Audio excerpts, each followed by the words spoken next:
पीछे पीछे पीछे। तो राम राम भाइयों। तो मैं देखो लाइट रिस्ट्रिक्शन ला रहा था। देखो अब आते हैं पूरे कॉन्सेप्ट पर। ठीक है, तो कोई शुभ काम करने से पहले प्रथम देवता श्री गणेश का नाम लेते हैं। तो ओम श्री गणेशाय नमः और सरस्वती मैया का नाम लेके, क्योंकि विद्या की देवी वही है, विद्या ले रहे हैं तो विद्या की देवी को नमस्कार करते हुए, ये एक तरीका होता है भाई, जब कुछ करते हैं तो शुभ नाम लेकर, मतलब हमारे जो कर रहे हैं उसमें कार्य विघ्न ना पड़े, तो श्री गणेश और विद्या की बात करते हैं, जय सरस्वती मैया। तो सुनो, तो मैं लाइफ के सेशन ला रहा था, तो आज पार्ट 8 है शायद, पार्ट 8 है, हाँ। पार्ट 7 में पूरा मैंने रिफ्लेक्शन समझा दिया, बाकी इस बाद में बात करेंगे। पहले मैं आज का टॉपिक बता दूं। आज का टॉपिक है refraction in glass slab. Refraction बहुत most important topic, most important तो नहीं कहेंगे, लेकिन ये आपको इससे कोई डरने की जरूरत नहीं, इससे और एक प्रिज्म से, उससे कोई डरने की जरूरत नहीं, क्योंकि आपको इतने प्रैक्टिकल करवाएंगे आपके स्कूल वाले कि आपको वो ऑटोमेटिकली दिमाग में बैठ जाएंगे। अगर नहीं करवाते तो वो आपके स्कूल वालों की गलती। ठीक है, रिफ्लेक्शन इन ग्लास स्लैब। पहले तो ग्लास स्लैब समझो। देखो ये एक टुकड़ा होता है गिलास का, एक गिलास होता है जो कि थिक होता है, और बोर्ड एक टुकड़ा होता है गिलास का, एक गिलास का टुकड़ा जो कि थिक होता है, कुछ क्यूबॉइड होता है ना उस टाइप का। ठीक है, क्यूबॉइड के टाइप का वह स्लैब होता है। तो ये ऐसा टाइप का आपको स्लैब मिलेगा, ये ग्लास स्लैब है। साइड विंडोज एक उधर, 2 3, एक उधर 4 5, एक नीचे 6, तो 6 साइड इसकी है, समझे। तो अब डिटेल में इसको समझो, मोस्ट इंपोर्टेंट। अगर तुमने यहाँ पे डिटेल मतलब यहाँ पे देखो, यहाँ पे समझ लिया तो आपको प्रैक्टिकल में कोई दिक्कत नहीं होगी। ठीक है, तो मेरी ध्यान से बात सुनना। ठीक है, तो मानो मैंने एक पेपर लिया भाई, एक पेपर लिया, एक सफेद कागज, सफेद पेपर, वाइट शीट ली, कैसे भी कह लो, हिंदी इंग्लिश किसी में कह लो भाई, भाषा पे नहीं जाते, उसकी फीलिंग्स पे जाते हैं, वो कहना क्या चाह रहा है, समझ में आ गया। तो समझो, ठीक है, ये बोर्ड वाइट है, तो ये मत समझना कि आपको अच्छी विद्या नहीं मिलेगी। मेरी उम्र कम है, छोटा हूं मैं, तो ये मत समझना विद्या कम मिलेगी। कोई बहुत से लोग ऐसे हैं किसी के पास डिजिटल बोर्ड है और वो एक एक्सपीरियंस भी है, लेकिन नहीं, किसी को विद्या पढ़ानी नहीं आती। मेरे पास दोनों, मतलब मैं एक्सपीरियंस नहीं हूँ भाई। एक्सपीरियंस आदमी तभी तो होता है जब करे, स्टार्ट तो करने दो, एक्सपीरियंस अपने आप आ जाएगा। और बोर्ड की क्या है भाई, इसकी क्या है, इस पे तो वो डिजिटल बोर्ड है, ये वो है। तो ध्यान रखना, एक वाइट शीट ली, आप मेरे साथ करो, मैं कुछ नहीं कह रहा, मेरे साथ करो, जल्दी लेके आओ, व्हाइट शीट लेके आओ। नहीं लेके आ पा रहे, नहीं है घर पे, तो यार कॉपी का फाड़ लो यार, फाड़ना नहीं, कॉपी पे ही बना लो, फाड़ते नहीं है, हाँ, विद्या को फाड़ते नहीं है, कॉपी पे ही बनाओ, कॉपी पे बनाओ। ठीक है, तो ध्यान से देखना, और ऐसी कॉपी लेना जो कि आप ऊंचा करके, नीचा करके, ऊपर करके, बाएं करके, इधर करके देख सको। तो एक व्हाइट शीट है, उस पर मानो मैंने एक लाइन खींची, और मैंने माना कि ये लाइट रे है, लाइट रे जानते, लाइट रे, मैंने मान लिया ये लाइट रे है। तो ये क्या है, क्या है, अरे बोलो ना, क्या है ये प्लेन सरफेस है। तो प्लेन सरफेस पे नॉर्मल बनना तो बड़ी बात नहीं है, नॉर्मल नहीं बनाया तो भाई तुम दिक्कत, नंबर कटेंगे। इस नॉर्मल को नाम दे दिया N1, क्योंकि और भी नॉर्मल बनाऊंगा। अभी तक मैंने कुछ नहीं किया, व्हाइट पे पढ़ लिया, उस पर एक लाइन खींची, चाहे ऐसे खींच देना, चाहे ऐसे खींच देना, कैसे भी खींच देना, मैं अपनी हैसियत अपने हिसाब से मैं ऐसी लाइन खींच रहा हूँ, कोई दिक्कत नहीं होगी, आप कैसी भी खींच सकते हो। ठीक है। ठीक है, डन। मैंने लाइन खींच दी। अब ध्यान से सुनना, रिफ्रैक्शन समझा दिया, रिफ्रैक्शन के रूल्स समझा दिए। तो अब देखो मेरी कलाकारी और अपनी समझदारी। ये है एयर, जिसको हम बोलते हैं वन मीडियम। ध्यान से सुनो, ये वीडियो उनको समझ में आएगी जिसको रिफ्रैक्शन आएगा। नहीं आता तो पढ़ के आओ या फिर कहीं से पढ़ के आओ। नहीं कहीं पर मिल रहा तो मेरी वीडियो है पिछली, उसको देख के आओ। ठीक है, और मैं कोई फोर्स नहीं कर रहा हूँ, कहीं और से देख के आओ, लेकिन समझना आना चाहिए रिफ्रैक्शन क्या होता है। तो एयर फर्स्ट वन मीडियम है, वन मीडियम, वन नहीं बोलेंगे, फर्स्ट बोलेंगे। और माफ कीजिएगा दोस्तों, आज बारिश का मौसम नहीं है, बारिश ही हो रही है। समझ में आ गया? तो आपको अंधेरा दिखे तो कोई दिक्कत नहीं होनी चाहिए। तो मेरा ये फर्स्ट मीडियम। अब देखना सेकंड मीडियम। ये जो गिलास है वो मेरा सेकंड मीडियम है। अब भाई मैंने बताया, एक मीडियम अलग, दूसरा मीडियम अलग, रिफ्रैक्शन की डेफिनेशन के सहित सहित मैंने सब कुछ समझा दिया। अब देखो, जब यहाँ एयर और गिलास डेंस है, ये डेंस है और ये डेंस नहीं है। अब आप खुद देख सकते हो कौन सा डेंस है इसमें, ग्लास वाला।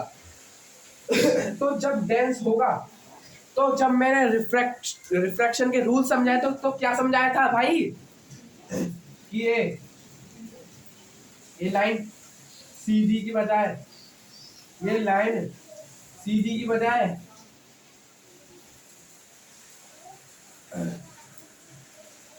टेढ़ी हो जाएगी।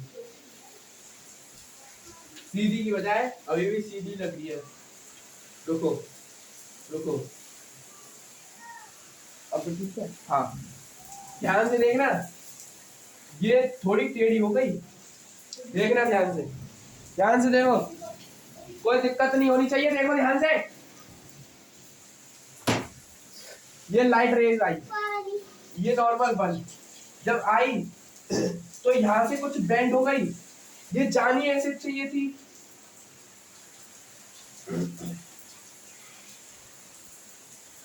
लेकिन ये यहां से मुड़ गई। क्यों मुड़ी? मैंने बता चुका हूं, ठीक है। पिछली वीडियो में आपको रिफ्रैक्शन आना चाहिए, ठीक है। आपको रिफ्रैक्शन आना चाहिए, ठीक है। तो अब सुनो, अब हम ये लाइट रे इस मीडियम इस प्लेन पे जाएगी। नामकरण बाद में कर दूंगा, ठीक है, नामकरण बाद में कर दूंगा। तो सुनो, जब ये यहाँ से बेंड हुई, रिफ्रैक्शन की due to density, optical density इनकी अलग अलग थी, ठीक है, इनकी ऑप्टिकल डेंसिटी अलग अलग थी, तो यहाँ से ये बेंड हो गई, ठीक है। तो ये यहाँ से मुड़ गई, और यहाँ पे अब देखो, ये गिलास लिख रहा है और ये फिर से एयर आ गया। मतलब अब ये फर्स्ट मीडियम है और ये सेकंड मीडियम है, तो ऑप्टिकल डेंसिटी फिर चेंज हुई, ये फिर मुड़ेगी, और इसके लिए आपको एक नॉर्मल खींच लेना है।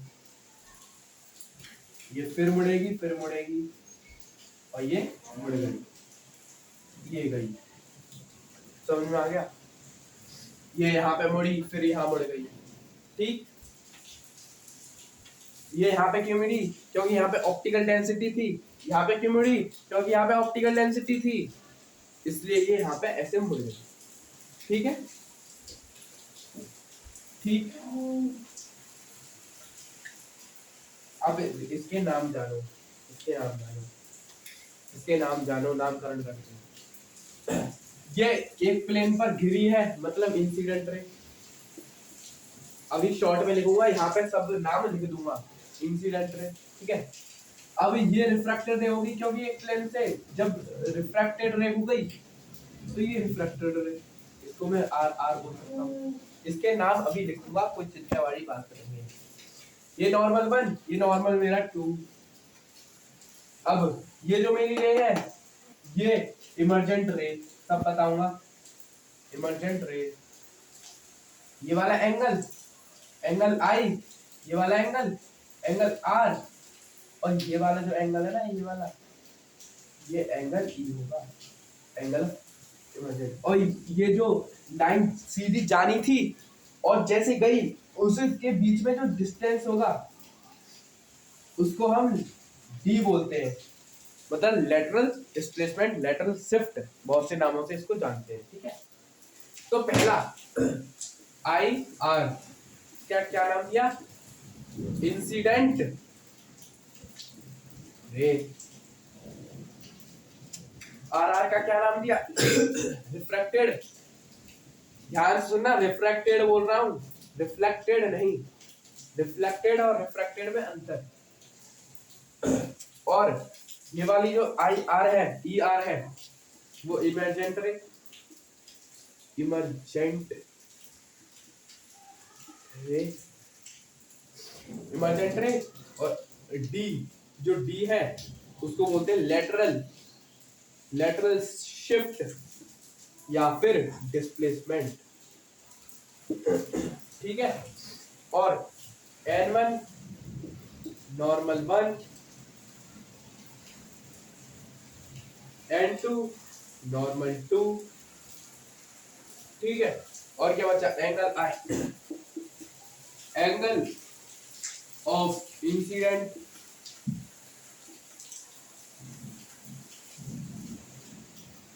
यहां पे लिख देते हैं angle R, angle of refracted, refracted रे।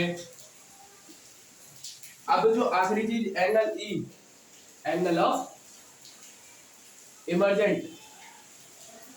ये क्या बताता है? जब कोई लाइट रे 2 बार रिफ्रैक्शन हो जाए उस लाइट रे का, तो जो दूसरी बार में जो एंगल आता है रिफ्रैक्शन का, जो दूसरी बार में जो एंगल आता है रिफ्रैक्शन का, तो उसको हम एंगल ऑफ इमर्जेंट बोलते हैं। और उस रे को भी हम एंगल ऑफ इमर्जेंट बोलते हैं।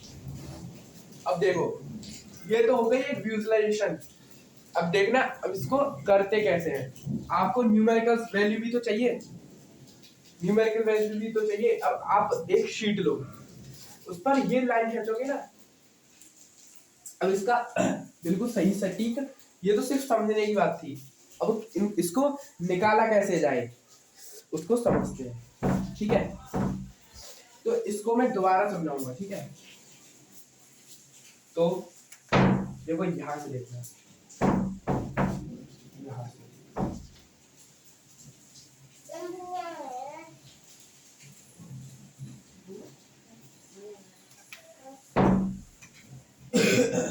देखो। अब मैंने बोला था एक लाइन खींचना। अब जब इसको जो शीट है, अगर मैं यहां से देखूं तो मुझे इस लाइन को बिल्कुल सीधे रखना है।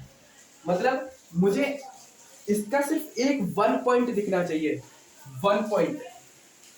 मतलब मुझे इसको ऐसे देख रहा है, मुझे सिर्फ इतना ही दिख रहा है, इसका पीछे का भाग नहीं दिख रहा।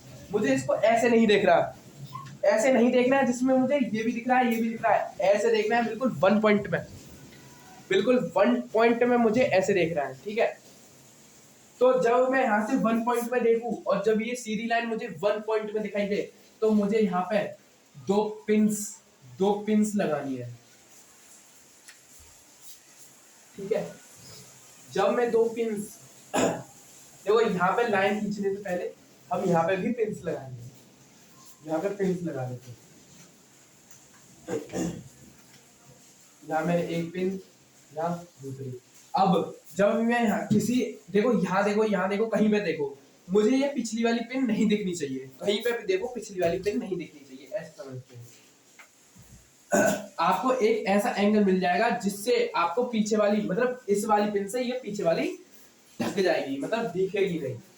तब ऐसा हो, और जब आपकी आई, मतलब आंखें जहां पर हो, उसको पॉइंट लगा लेना। ठीक है, पॉइंट लगा देंगे। फिर इसको मिला देंगे, इसको हम मिला देंगे। ठीक है, अब इसको कटिंग कर लेंगे। तो अब देखो, ये जानी ऐसी चाहिए थी, अब हमने विजुअलाइजेशन से जाना। ठीक है, अब लेकिन गई क्यों, कैसे गई, कैसे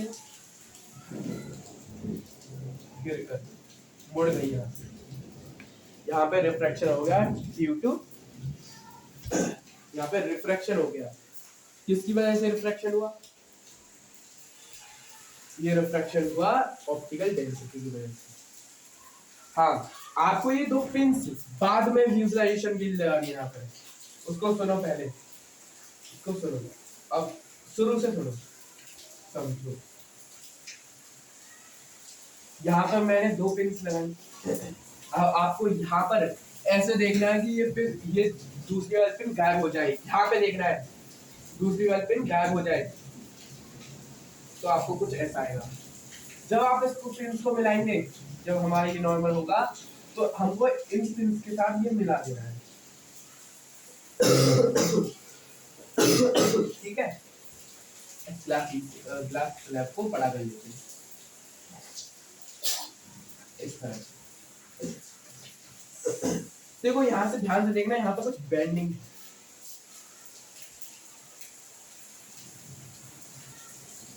यहाँ पे कुछ बेंडिंग है, ध्यान से देखना, ये बिल्कुल सीधी लाइन नहीं है। यहाँ का एंगल कुछ और है, यहाँ पे एंगल कुछ और है।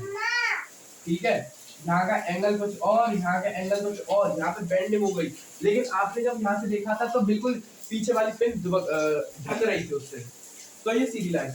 ऐसे ही यहाँ पे दो पिन लगानी, उसी पिन को हटाना नहीं है। यहाँ पे तो दो पिन थी, वही को रखना है, और यहाँ पे दो पिन, मतलब दो पिन नहीं लगानी है अभी। ऐसे देखना है कि पीछे वाली ये वाली पिन ढक जाए, और वो दो पिन यहाँ पे लगा देनी है, और दो पिन। जब उसको लगाओ तो आप इसको मिलाएंगे, तो आपको ये दिखेगा कि जो लाइन है वो थोड़ी वैसी है। जो लाइन है वो यहाँ से बेंड हो गई। ठीक है, और ये ऐसे होनी चाहिए थी, माफ कीजिएगा। और जानी कैसे चाहिए थी? बिल्कुल सीधी। समझ में आ गया? अब मैंने आपको पूरा विजुअलाइजेशन करके बता दिया है, आप खुद जाने कर देख लेना। ठीक है दोस्तों, भाइयों बहनों, ठीक ठीक। मैंने पहले मैंने आपको विजुअलाइजेशन से नहीं करवाया, अब मैंने बिल्कुल सटीक विजुअलाइजेशन से करवाया। अगर आप मेरी तरह पेंस लगा करोगे, हाँ ये बोर्ड पर पेंस लगा के नहीं होगा, शीट पर आप पेंस लगा के कर सकते हैं। आपका आंसर मतलब बिल्कुल जो सटीक लाइन है, एंगल ऑफ इमर्जेंट है, वो बिल्कुल सही वैल्यू के साथ सही दिशा में जाएगा। ठीक है, ठीक है, ठीक है, समझ गया, मैं समझ गया। ओके, तो ये विजुअलाइजेशन के साथ, और जो नाम है वो नाम वही रहेंगे जो मैंने अभी कहे। आपके लिए फिर लिख देते हैं N1 N2 डिस्प्लेसमेंट किसी दिया, एंगल ऑफ इमर्जेंट। इमर्जेंट मतलब भटकना, भटक गई। इंसिडेंट रे, रिफ्रैक्टेड रे, और ये इमर्जेंट रे। ठीक, यहाँ पे मैंने वो नाम लिख दिए। ठीक है, यहाँ पे ये बेंडिंग क्यों हुई? क्योंकि यहाँ पे ऑप्टिकल डेंसिटीज अलग अलग थी। अब एक और कॉन्सेप्ट है और उसको पूछा जाता है, ये डी किस पर डिपेंड है, मतलब लेटरल डिस्प्लेसमेंट किस पर डिपेंड है? आप खुद देख सकते हैं, खुद आपको 2 3 तो आप खुद विजुअलाइजेशन ऑब्जर्व करके देख सकते हैं। ठीक है, जो डी डिपेंड है वो एक तो एंगल पर डिपेंड है। एंगल क्या है? इंसिडेंट रे का मतलब इंसिडेंट रे पर डिपेंड है, टोटली नहीं डिपेंड है। दूसरा, ठीक है, दूसरा इसकी मोटाई और इसकी पतलाई, जो ग्लास शेप है उसकी मोटाई, पतलाई, चौड़ाई इस पर डिपेंड है। मतलब लेंथ साइज, हाँ साइज बोलिए, size of the glass slab पर पूरा डिपेंड नहीं, डिपेंड करता है बस। और किस पर करता है? और डिपेंड करता है भाई इस जो एंगल पर भेजी गई है ना, उस एंगल पर। पहले इसको देख लो पहले इसको, ठीक है? पहले देखो, ऑब्जर्व करो, इससे ऑब्जर्व करो।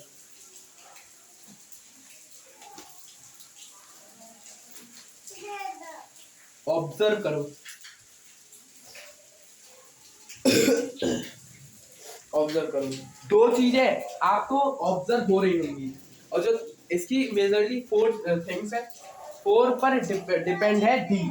अब इसको रब कर देते हैं, पॉज करके आप लिख सकते हैं। तो जो डी है वो किस पर डिपेंड है? डिपेंडेंसी ऑफ डी, यानी लेटरल डिस्प्लेसमेंट, जिसको लेटरल शिफ्ट वगैरह वगैरह हम बोल सकते हैं। तो लेटरल डिस्प्लेसमेंट का पहला जो डिपेंडेंसी है वो है, मैं इसको डी सिंबल से डिनोट करता हूँ, ठीक है? लेटरल डिस्प्लेसमेंट को ये डिपेंड है इंसिडेंट रे पर। या आपको देख सकते हैं ऐसे आई, अगर ऐसे आनी चाहिए थी तो कुछ यहाँ पर डिस्प्लेसमेंट अलग होता, अगर ऐसे आई होती कुछ और डिस्प्लेसमेंट होता, ऐसा नहीं होता, ठीक है? देखो ऐसे आई होती तो बिल्कुल सीधी लाइन, तो यहाँ पे डिस्प्लेसमेंट, लेटरल डिस्प्लेसमेंट बदलता नहीं, तो वो डिपेंड हो गई। दूसरा D directly proportional to thickness, size बोल सकते हैं, साइज ऑफ स्लैब। तीसरा है और फोर्थ है वो आपको विजुअलाइजेशन से नहीं मिलेगा। तीसरा जो है उसको बोलते हैं वेवलेंथ का डिफरेंसेस, वेवलेंथ और एक और है ऑप्टिकल डेंसिटी। ऑप्टिकल डेंसिटी मैंने बताई, अगर यहाँ पे एयर ना होगा कुछ और होता, यहाँ पे ग्लास तो है ही क्योंकि ग्लास स्लैब की बात करते हैं, तो यहाँ पे कुछ और होता तो क्या होता? यहाँ पे एयर की जगह कुछ और होता, तो यहाँ पे जो लेटरल डिस्प्लेसमेंट है वो अलग होती।